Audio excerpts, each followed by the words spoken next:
लोगों में चला गया, आप लोग मत लिखना ऐसा। So sundry debtor, stock, machinery, investment and freehold property, जो आपको बैलेंस शीट के अंदर दी थी वही अमाउंट थी। करेक्ट? कौन सी अमाउंट है? जो आपके बैलेंस शीट में थी, क्योंकि बुक वैल्यू तो आपको यहीं से मिली ना। Balance sheet is one kind of book where you can write the actual amount of your assets and the liability. So there are the amount. Now कितने मिले आपके? जो आपकी बुक वैल्यू के अंदर जितनी एसेट है उनकी कीमत कितनी है बुक्स के अंदर बताई जा रही है, जो है 2,77,500 टोटल एसेट्स की कीमत बता रहे हैं यहाँ पे। बराबर? स्टेप बाय स्टेप चलते जाओ तो एकदम सही समझ में आएगा। ये आ गया आपका किसका? डेटर्स का आ गया। चलिए नेक्स्ट आ जाओ। चलिए नेक्स्ट आ जाते हैं sundry creditor and bills payable. कितना है भाई? 30,000।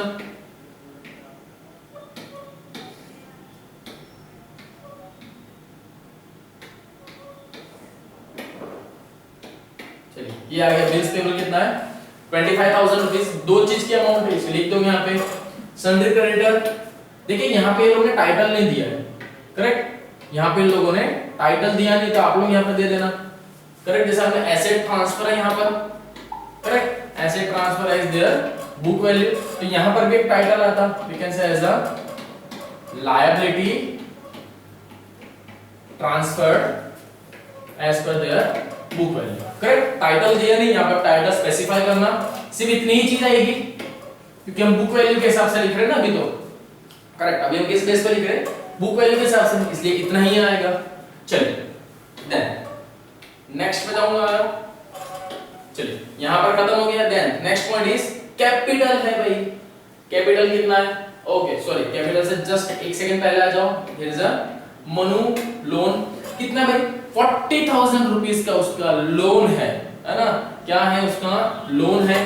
तो लोन की अमाउंट कहां पर जाएगी? क्योंकि लोन समझो, लोन क्या हो रहा है? ये ऐसी चीज है जो मुझे फ्यूचर में उसे देनी तो होगी।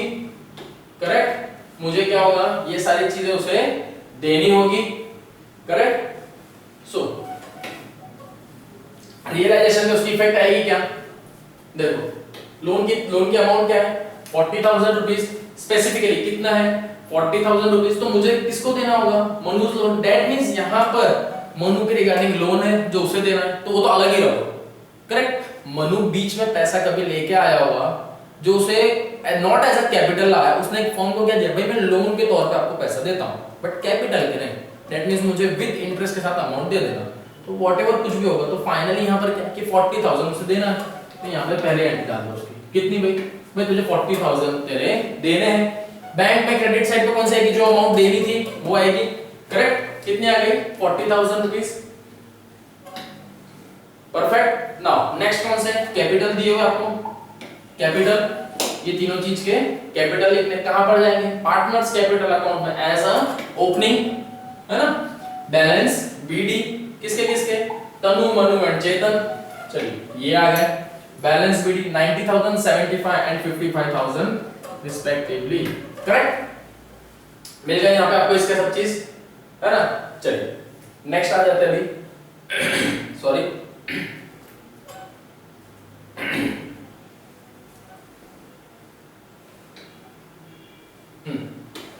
चलिए अब आते स्टेप बाय स्टेप हमारे पॉइंट पे। Now the machinery was taken over by the Manu for 45,000 rupees. ठीक है? चलिए मशीनरी कौन लेके जा रहा है? मनु।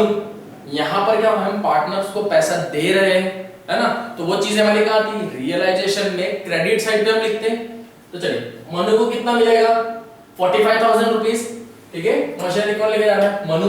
तो उसके स्पेसिफिक अकाउंट में लिखूंगा और इधर चलिए ये करेक्ट? ये तो बैंक का है ना? मनु कितना लेके जा रहा है? मनुज मशीनरी कितना है? 45,000 रुपीस, है ना? कितना है? 45,000 रुपीस यहां पर आ गया। करेक्ट? देन नेक्स्ट तनु क्या लेके जा रहा है? इन्वेस्टमेंट, जो कितना है? 40,000 रुपीस का है। करेक्ट? तो 40,000 का भाई क्या है? ये इन्वेस्टमेंट है। ये देखिए ऐसी चीजें जो इन्हें देनी है तो दे देंगे बिल्कुल। देन नेक्स्ट वन इज चेतन का कितना है? 95,000, बट वो क्या लेके जा रहा है? फ्री होल्ड प्रॉपर्टी लेके जा रहा है, जो कितने की है? 95,000 उसको देना है। कितना मिल जाएगा? 95,000 as a freehold property. Correct? इन सभी की अमाउंट आई, यहाँ पर हमने स्पेसिफाई कर दिया, आप लोग ने लिखी कि किसकी कितनी आएगी करके, है ना। चलिए साथ साथ में रियलाइजेशन के अंदर अमाउंट कि इनको कौन सी स्पेसिफिक अमाउंट दी जा रही है यहाँ पे जो एसेट के तौर पे दी। देखिए इसने स्पेसिफाई किया है इन लोगों ने कि रियलाइजेशन में से एसेट में से हमने कुछ चीज इन्हें दे दी है जो कौन सी इनको मिलेगी। जैसे टेकन ओवर 940,000 जो ऑलरेडी ये लोग ले चुके हैं, बराबर, क्योंकि इस चीज को मैं यहाँ पर स्पेसिफाई नहीं करूंगा तब तो ऐसा हो जाएगा कि इनको और इतना दे रहा है।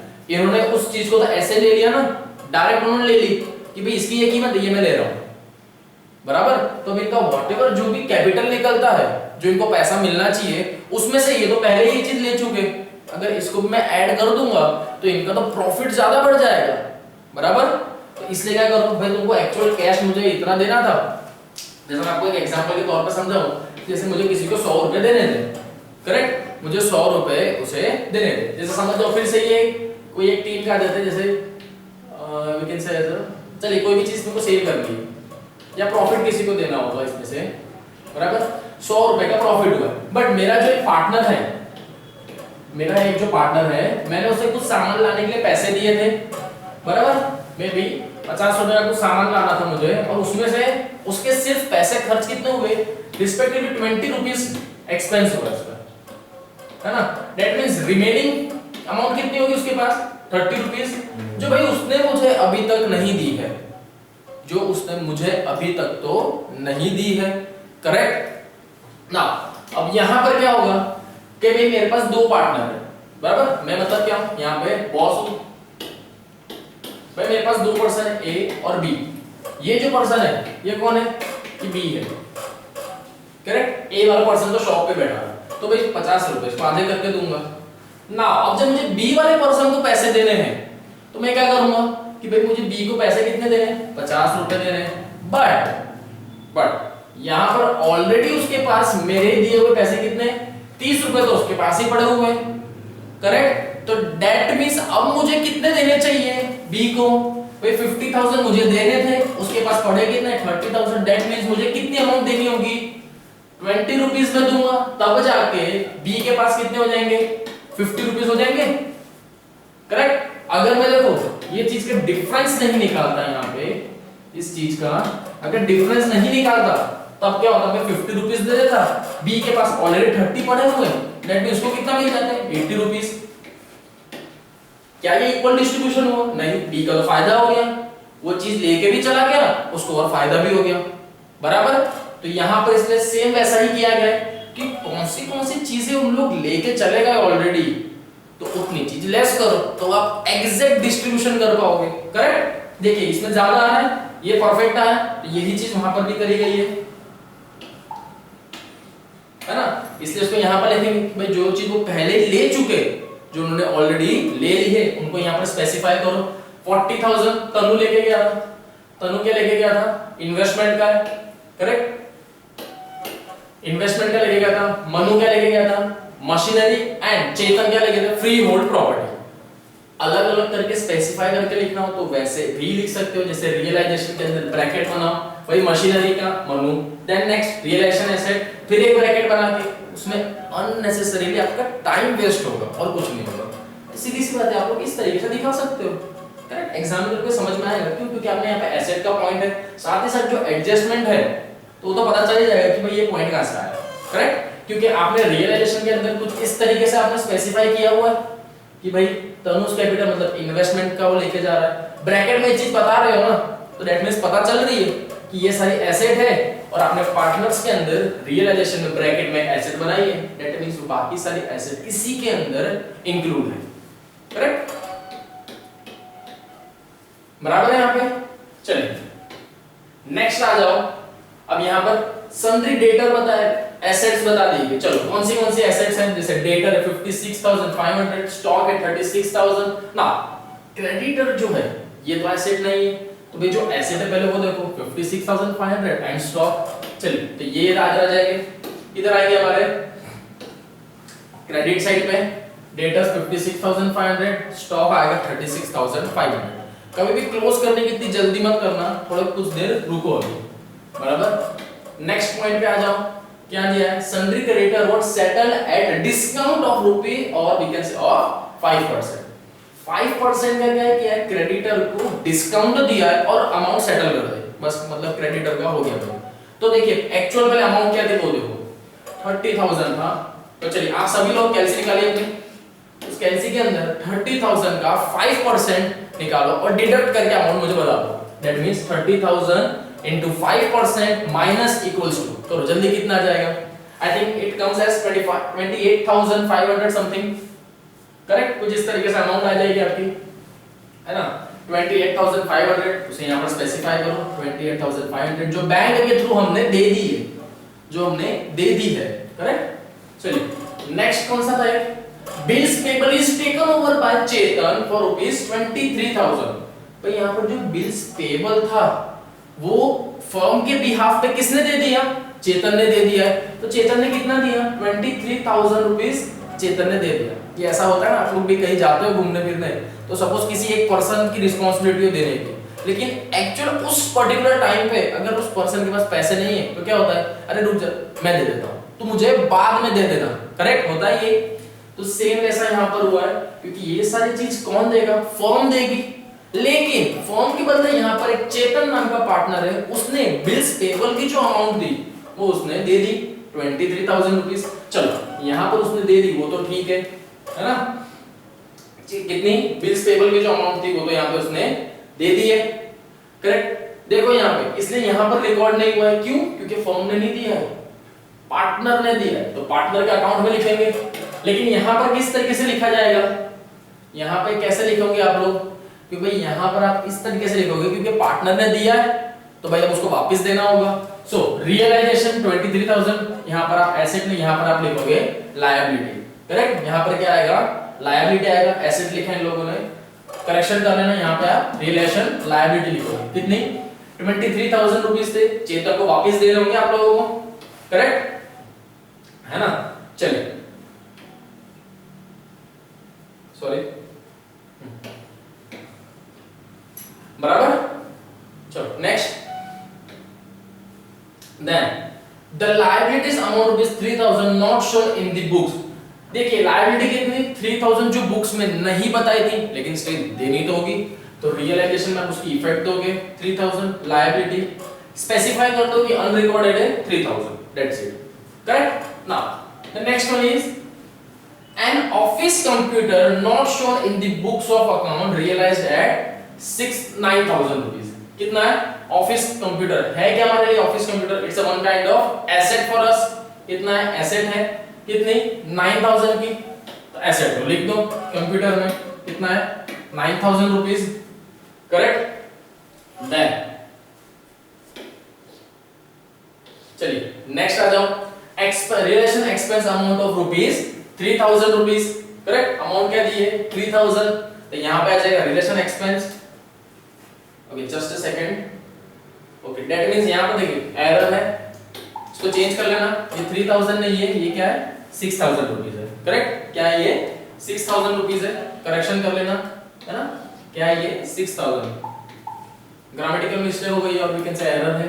चलिए तो 6,000 रुपीस यहां पर आ गया, टोटल अमाउंट आपकी आ गई 37,500। चलिए टोटल ही मत करो अभी तो, चलिए कंप्लीट हो गई सारी चीजें, सब हर एक चीज की आपने एंट्री दे दी, स्पेसिफाई, यहां से स्टार्ट किया था, यहां पर एंड, कंप्लीट। जब सारी चीज की स्पेसिफिक एंट्री आ जाए, आपका नेक्स्ट स्टेप क्या होगा कि आपको अकाउंट क्लोज करना है। स्टार्ट करेंगे हम हमेशा रियलाइजेशन से। चलिए तो सबसे पहले बैंक एसेट ट्रांसफर किया था 2,77,500 मिला हमें। देन चेतन्स कैपिटल बिल्स पेबल की अमाउंट यहां पर बताएंगे हम लोग, रीजन क्योंकि एसेट की अमाउंट थी जो उसने दी है ना, ये वही अमाउंट है चेतन कैपिटल 23,000, क्योंकि यहां पर थोड़ी वो तो एसेट उसने दे दिया था, बराबर। यहां पर वो अमाउंट है जो हमें हमको आगे पे करनी है, लेकिन हमने ऑलरेडी पार्टनर्स के अकाउंट में लिख दी थी। बैंक अकाउंट का टोटल आएगा 37,500। देन यहां पे जो लोग ने क्या किया, हर एक चीज आउटर कॉलम में ही लिख दी है, इसलिए टोटल की जरूरत ही नहीं है। देन इधर साइड पे बैंक का अलग से उन्होंने टोटल किया हुआ है 1,12,000। बैंक का याद रखना आपको सभी जगह पे एसेट का और लायबिलिटी का बैंक का अलग से टोटल बनाना होगा, तो इट्स बेटर कि आप इनर कॉलम में सारी चीज लिखो और आउटर कॉलम में बैंक का टोटल। क्यों? क्योंकि यही अमाउंट स्पेसिफिक आपको बैंक में लिखनी होगी। एसेट साइड पे है, सॉरी यहाँ क्रेडिट पे, डेट मींस ये कहाँ जाएगी? डेबिट में। ये पर्टिकुलर अमाउंट डेबिट है तो कहाँ जाएगी? Credit side. कर दो। बैंक अकाउंट कितनी है? 37,000 डेबिट है, बैंक अकाउंट में क्रेडिट हो जाएगी। Realisation account 37,500, correct. Then bank में क्रेडिट अमाउंट है 1,12,000, डेबिट करो इसे, रियलाइजेशन 1,12,000 रुपीस, करेक्ट। चलिए देन सॉरी करेक्ट अमाउंट हो गया। टोटल करो कि कौन सी साइड आ रहा है, either it's come as a credit balance और we can say as a debit balance. दोनों में से कंपेयर करके देखो क्या आता है। चलिए तो यहाँ पर आपको क्या मिल रहा है? क्रेडिट बैलेंस मिल रहा है। तो टोटल अमाउंट क्या आ रही है? 3,47,000। आप लोग यहाँ पे एक बार टोटल चेक करना, है ना? टोटल चेक करना, डायरेक्ट कोई उतारेगा नहीं, चेक करते रहना। सो हो गया ये अमाउंट कितने है? 3,47,000। As per their profit sharing ratio difference amount कितना है भाई? 9,000 का डिफरेंस अमाउंट आया है। तो as per their profit sharing ratio के हिसाब से इसे डिस्ट्रीब्यूट कर दो। सो तनु को कितना मिलेगा? 4,500। Manu's capital is 3,000 rupees and Chetan's capital is 1,500, correct. चलिए देन अब यहाँ पर ऐसा भी डाउट आ रहा होगा सर इनका जो प्रोपोर्शन है ना, क्योंकि इन लोग का जो प्रोपोर्शन है 1:2 है, 1:3 है, 1:6 है। तो दैट मींस इस पर्टिकुलर टाइम पे हमें क्या करना होगा कि प्रॉपर रेशियो मिले। इसमें तो पता नहीं चल रहा होगा, है ना? सो क्या हो गया? 1:2, 1:3 और 1:6 है, करेक्ट। यही आ रहा है, यही था क्या? हाँ चलिए यही था। तो सीधी सी बात है, ऐसे टाइम पे पर्टिकुलर क्या ले लो भाई? LCM, है ना? LCM आ जाएगा। तो चलिए LCM के लिए क्या करना होता है हमें डिनोमिनेटर सेम चाहिए ताकि हम उसका रेशियो निकाल सके। चलो तो LCM इन तीनों का क्या जाएगा? 6 ही आएगा। परफेक्ट, 2 3 6 ही आ रहा है। तो चलिए into 3 into 2 into 1, that means 3:2:1 का रेशियो मिल गया आपको। रेशियो क्या हो गया? 3:2:1। सो जो 9,000 रुपीस है, 9,000 रुपीस आप तीनों पार्टनर में एज पर उनके रेशियो के हिसाब से डिस्ट्रीब्यूट करोगे। That means 9,000 into 3/6, then 9,000 into 2/6, now then the last one is 9,000 into 1/6। चलिए इतना चीज तो आप कॉमनली मेरे ख्याल से कर ही सकते हैं, ठीक है? कुछ भी नहीं है, 27,000 डिवाइड बाय 6 डिवाइड करते जाना, करेक्ट। आंसर आपको मिल जाएगा। और रही बात आंसर में दिया भी है, so you will get 4,500। Manu's capital is 3,000 and Chetan's capital is 1,500, correct. Profit transfer to partners capital account. चलिए तो पार्टनर्स कैपिटल अकाउंट में से ट्रांसफर करो। रियलाइजेशन प्रॉफिट है 4,500, 3,000 एंड 1,500, करेक्ट। चलिए तो अब यहां पर एक चीज पे आ जाओ। अब यहां पर आप देखेंगे कि टोटल किसके साइड का आ रहा है। चलिए तो एक स्टार्ट करेंगे सबसे पहले तनु से। स्टार्ट करो तनु से। भाई इधर के अमाउंट देख लो, अभी ये अमाउंट नहीं है आपके पास, इतनी अमाउंट। यहाँ 40,000 है, 90,000 है, सीधी सी बात है, ज्यादा तो यही दिख रहा है। 90,000 प्लस 4,500 कितना मिलना चाहिए भाई? 94,500 मिलना चाहिए। तो चलो यहाँ पर है, यहाँ लिख दो 95,000। भाई 94,500 में से ये कितनी चीज पहले लेके जा चुका है? तो भाई तनु 40,000 रुपीस का एसेट है जो लेके जा चुका है। दैट मींस अब कितनी अमाउंट होगी जो हमें तनु को देनी होगी? तो भाई डिफरेंस अमाउंट निकालो। तो भाई 54,500 की अमाउंट है जो हमें किसको? तनु को देनी होगी, करेक्ट। मिलनी इतनी थी, ऑलरेडी इतनी लेके चला गया, तो इतनी चीज अभी मिलेगी इसको। नेक्स्ट आ जाओ मनु की यहाँ बात करें। मनु का टोटल देखो 45,000 है सिर्फ यहाँ पे, यहाँ 75,000 and 3,000। Again it's a credit balance, same ये भी क्या है? क्रेडिट बैलेंस है। टोटल करो 78,000 रुपीस किसको मिलना था? मनु को। तो यहाँ पे लिख दो 78,000। देन मनु एसेट लेके गया था, बिल्कुल लेके गया। कितनी? 45,000 रुपीस की लेके गया था। 78 मिलना था, 45 है, लेस करो। सो 78,000 माइनस 45,000। तो मनु को कितनी रिमेनिंग अमाउंट जो देनी होगी? 33,000 रुपीस देना होगा, करेक्ट। चलो देन नेक्स्ट आ जाओ, चेतन के बारे में आएंगे, है ना। ये दोनों क्या मिला हमको, क्रेडिट बैलेंस मिला है। चेतन 55,000 प्लस 23 प्लस 1500, टोटल करो, क्या ये क्रेडिट बैलेंस आ रहा है या डेबिट बैलेंस है। चलिए टोटल करेंगे, क्या यहाँ पर डायरेक्ट दिख गया कि ये क्या भाई डेबिट बैलेंस आ गया है। अब इसका मतलब क्या है, दैट मींस यहाँ पर ये अमाउंट क्या है कि उसे कितना मिलना चाहिए था, बराबर। अब आप लोग ने इसका जो टोटल किया होगा, करेक्ट, इसका जो टोटल किया आपने, जैसे 55,000 plus 23 plus 100 and something, correct. तो अमाउंट कितनी आ रही है 79500, कि भाई इसको एक्चुअल अमाउंट कितनी मिलनी थी, इतनी, करेक्ट। मिलना कितना चाहिए था यहाँ पर देखो कि भाई 79,500 रुपीस मिलना चाहिए था, बट ये कितना लेके चला गया फॉर्म में से, तो ये तो 95,000 रुपीस के एसेट्स लेके चला गया, ये तो गलत है, करेक्ट। भाई देखो मिलना कितना था 79,500, बट तू फॉर्म लेके कितना चला गया 95,000, बाकी के अमाउंट वापस करो भाई, बराबर। तो टोटल ये साइड का आएगा 95,000, चल यहाँ पे एरर है क्योंकि जो अमाउंट टोटल वही आएगी 95,000, करेक्ट। इसमें से लेस करेंगे, दैट मींस चेतन को कितनी अमाउंट होगी जो फॉर्म को वापस देनी होगी, टोटल करो, बैंक के थ्रू ही रहेगा, बैंक के थ्रू हम दे रहे तो बैंक के थ्रू लेंगे भी, कितनी अमाउंट आएगी 15,500 की ऐसी अमाउंट है जो हम वापस लेंगे, किसके पास से, चेतन के पास से वापस लेंगे, करेक्ट। और तनु और मनु को पैसा मिलेगा कितना 54,500 एंड 33,000।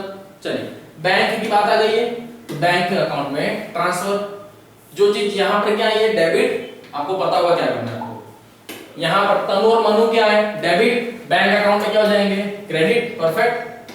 चलिए क्या होगा ये credit, same amount 33,000 and all, है ना, same I amount. Now next is bank account था कितना 15,500, किसका चेतन का, क्रेडिट है, यहाँ पर आ जाएंगे डेबिट में, करेक्ट, चेतन कैपिटल, बराबर, मिल गया। समझ में आया कि क्यों ये डेबिट क्रेडिट हुआ, इतनी अमाउंट दोनों पार्टनर को मिलेगी। चेतन भाई बहुत ज्यादा एसेट ले गया था, जितनी उसको मिलनी थी उससे वो ज्यादा की एसेट लेके चला गया, तो भाई पैसे वापस कर, करेक्ट, क्योंकि भाई तुम जो ज्यादा ले गए हो तो मे भी मैं बाकी के पार्टनर को नहीं दे पाऊंगा ना उतना, इसलिए वापस मंगाएंगे उससे ना। The last and the final point is यहाँ पर आपका बैंक अकाउंट क्या होना चाहिए, टैली होना चाहिए। तो टोटल करके देखो क्या टैली हो रहा है, होना ही चाहिए, नहीं तो अदरवाइज आपका सम यहाँ पर मे बी रॉन्ग कंसीडर किया जाएगा, मे बी नहीं, because 100% consider as a wrong. So debit balance और आपका क्रेडिट बैलेंस चेक करो कि परफेक्ट आ रहा है या नहीं। चलिए चेक करो, इतना ही आना चाहिए, इफ अगर इतना ही आ रहा है दैट मींस आपका सम 100% राइट है, बराबर, करेक्ट। चलिए नेक्स्ट आ जाते हैं हमारी एक्सरसाइज पे। It's a 25.3, so which of the following is treated as unrecorded assets. चलिए तो आपको यहां पर क्या बताना है कि कौन सी ऐसी एसेट है जो अनरिकॉर्डेड है, सीधी सी बात, पढ़ते जाओ। Sale of old furniture, perfect है, लिखा हुआ है। Goodwill appearing in the balance sheet, ये भी सही है। Bad debt record is written off, written off का मतलब क्या होता है कि लिखना रह गया। सो फर्स्ट एक तो मिल गया हमें, करेक्ट, अनरिकॉर्डेड एसेट में फर्स्ट मिल गया bad debt. Next one is sale of investment, सही है। Sale of old computer, written off in the previous year. Basically कितने मिल गए, दो ऐसे एसेट है जिसको रिकॉर्ड नहीं किया गया था।